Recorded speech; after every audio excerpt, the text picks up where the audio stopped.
Alyssapoggioli, life, leadership, executive, and connection coach, wanting to talk about mindset and the choice behind it and the power that it holds. For those of you who follow me on Instagram or just merely on YouTube, I've been pretty open about the hardships and trials and tribulations that I've experienced in the year 2024. And we're nearly 8 months in, and life just keeps testing me. And I was talking the other day about how I'm just tired. I'm tired of the bullshit. I'm tired of being tested with how adaptable I can prove I am, with how resilient I can show I am, to be able to apply the tenacity that I was ingrained with as a child. Like, I am beyond exhausted of trying to be positive through all of the bullshit. And as a coach, one of the things we are fundamentally taught and ingrained with is ways to coach ourselves through things like this. I don't know if it's a blessing or a curse, but nonetheless, it's useful the majority of the time, so we're just gonna go with it. However, as I am in one of an angry phase of just the most recent bullshit, I find myself really struggling to remember that I am in control of my thoughts. At the end of the day, we are always in control of what we choose to think about.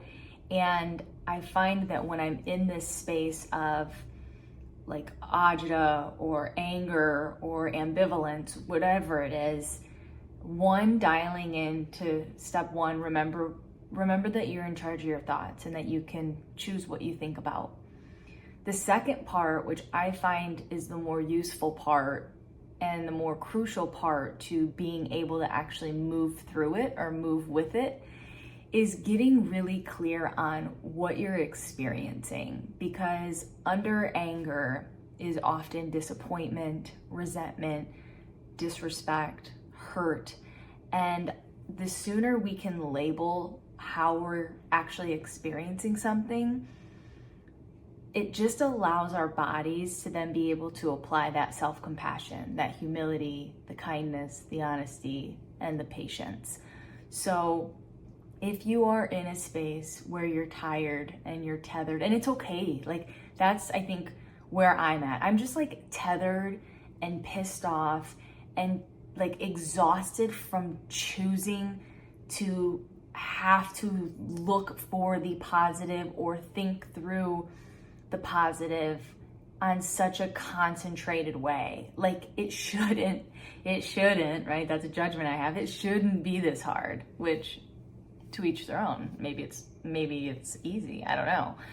But I'm shooting this video to remind those of you that watch that life can really feel contractive at times. It can really shake your Maslow's hierarchy of needs.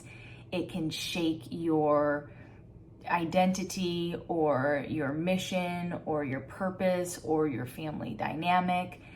And I just want to remind you that step one is